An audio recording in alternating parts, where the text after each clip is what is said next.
You end up at the Once upon a time where nobody's dreams come true. Yeah. And you start there, and the film is based in Venice, so between the tar pits and Venice, so what's your favorite place in Los Angeles?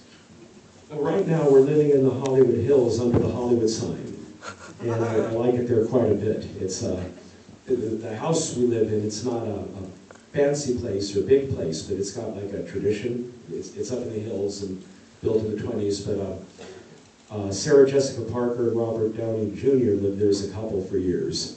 And there's still some neighbors that remember the fights. When John Lennon ran away from Yoko Ono, Yoko sent her assistant to be his concubine and report every day. And it was one of the places where they lived. He actually painted a thing on the side of a chimney on the deck that's been painted over. But anyways, okay, long story, but I like the old Hollywood Hills, the feeling of old Hollywood. Yes, sir. I hate to ask another one, but when you do the sequel, will you come back here and do another Q&A for us? Yeah!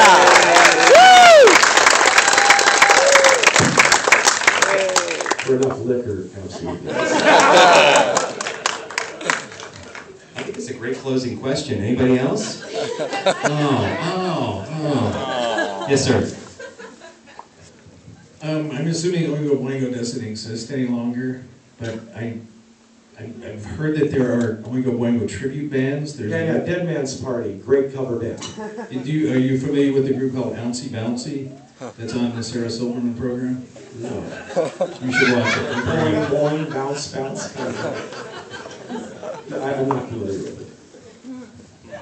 Hi, you have mentioned a couple times that the material that's not included in the film is very offensive, and I was just curious about your take on what offensive would be, or in your choice of using or not using offensive material that may or may not be in the film.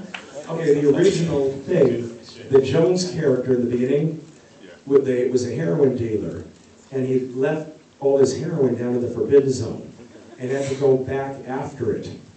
And the king actually found it, and where he's looking through the telescope and kind of like sniffing his hand, it's because he found the junk. And there was a scene with his wife yelling about him that he wasn't a good father because he was a junkie. Trying to think, and then a bunch of Jewish mother. Richard, sorry. One thing I just noticed is that everybody's fingernails kind of changed color from scene to scene. Is that intentional? No, that somehow slid under the... in the black and white, they were just black and white. And the film was, some of the colorization was done in India. And I guess they had a day shift and a night shift. You have a question about fingernails?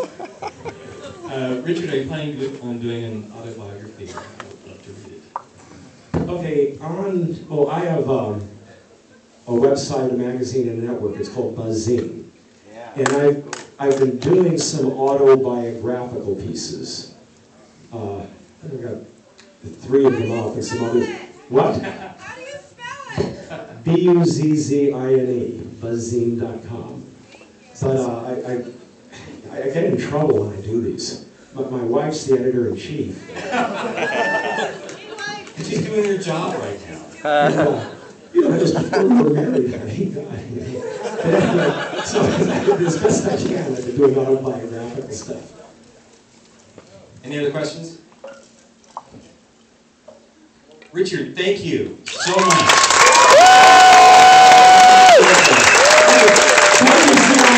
Thank you, Cinebarre. Thank you, Cinebarre.